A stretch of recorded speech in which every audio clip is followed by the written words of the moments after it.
Eu sou o Norman Martins, da Semana Batista, para o Portal Único Caminho. Tenho aqui ao meu lado Walter Longo, ele que é mentor de uma das maiores agências de publicidade do Brasil e está fazendo hoje uma palestra sobre Nexo. Há Nexo na internet?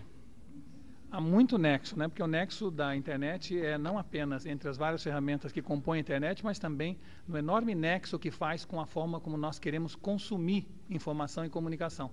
Nada mais nexial do que a internet, ou seja, eu posso, sobre um determinado assunto, ter um nível de interesse alto, médio ou baixo. E a internet me dá exatamente o volume de informação sobre aquele assunto do jeito que eu quero.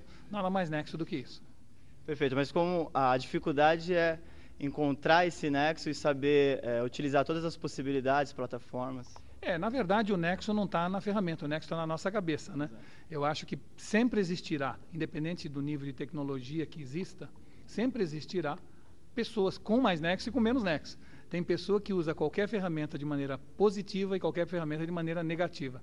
Eu acho que a gente deve treinar nossos filhos e nossos, vamos dizer assim, sucessores nesse planeta, é de buscar cada vez mais nexo, cada vez mais coerência, cada vez mais sentido em tudo que faz.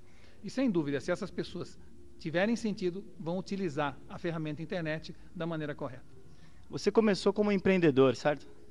Eu comecei como empreendedor, com 19 anos já empreendendo, e mais para frente na minha vida, aos 35 anos, me tornei funcionário de uma grande multinacional. Eu fiz quase que uma viagem contrária ao que faz todo mundo. Normalmente as pessoas começam como funcionário e quando tem 35, 40 anos viram empresário. Eu fiz ao contrário, porque acho que em determinado momento da minha vida, eu queria fazer parte dessa rede de pessoas, de inteligência, e o empreendedor é muito solitário. O empreendedor normalmente é uma pessoa que todo mundo pergunta para ele, mas ele não tem a quem perguntar nada. Então, como eu tinha esse instinto gregário muito amplo, eu resolvi então deixar de empreender e passar a ser parte de uma grande empresa, mas não perdi dentro da organização, mesmo como executivo, o espírito empreendedor, e muito do que eu hoje faço exatamente é em função desse espírito empreendedor que eu consegui desde o início da carreira.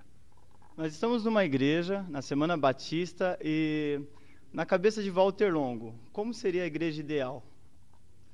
Olha, é difícil falar, porque eu precisaria de umas 3 horas para falar como seria a igreja ideal, mas eu acho que a igreja ideal é a igreja que conseguisse quebrar, né, os seus paradigmas e passasse a olhar o mundo, não pelo retrovisor, mas pelo para-brisa, né? As igrejas são um templo de transcendência, um templo de humanização, um templo de todas as coisas positivas, mas, por outro lado, as igrejas em geral, não estou falando desta, estou falando em geral das igrejas, das religiões, muito presas a paradigmas, né? Mas você tem uma ideia específica, um modelo, uma ideia, na verdade, uma viagem sobre o que seria uma igreja, a igreja da imaginação? Ouviu alguma coisa numa entrevista sua? Na verdade, era uma brincadeira. Ou isso é um projeto, é uma brincadeira? Não é um projeto, não pretendo fazer, mas é assim, o que eu disse sempre é que quando nós tivemos o pecado, vamos dizer assim, o pecado original, não é? E o pecado original nos expulsou do paraíso, Deus deu para nós, primeiro o destino que a gente teve e tal, mas deu também um software da imaginação, um software libertador. Uma pessoa que imagina muito ou que imagina bem é capaz de tudo. Eu posso ser o super-homem, eu posso hoje, nesse momento, ir jantar na Europa, eu posso viajar para outro planeta. Eu tenho essa capacidade que Deus nos deu. É um software que foi instalado no nosso cérebro. Sim. A gente nasce com esse software, mas infelizmente a educação formal, os professores, os pais, vão destruindo esse software. Vão fazendo com que a gente deixe de imaginar e trabalhe só no universo do real. Então eu acredito que esse software, que é um superpoder que Deus nos legou, da imaginação, em que uma criança, você vê uma criança, ela tem esse superpoder de pensar que ela é o que ela quiser, ela é um super-herói, ela voa, né?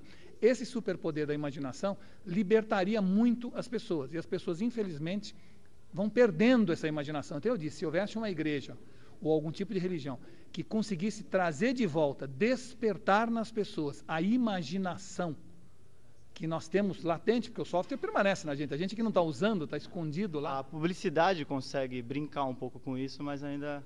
Mas consegue brincar, mas dando um sentido sempre comercial. Eu acho que eu queria ter a possibilidade de dar ao meu filho e o meu filho ao meu neto a capacidade de continuar imaginando, porque quem imagina pode tudo.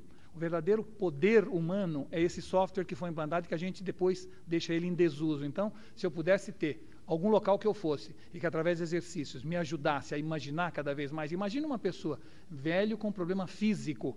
Se ele fosse uma pessoa com alto grau de imaginação, ele não teria limitações. Ele poderia estar onde ele tivesse, querer o que quisesse, ele seria capaz de tudo. É essa liberdade que eu acho que a imaginação traz e, infelizmente, a gente vai perdendo. E se tivesse algum sistema, organismo, igreja, religião, que trouxesse de volta, eu seria um fiel dessa igreja. Tudo começa numa ideia, né?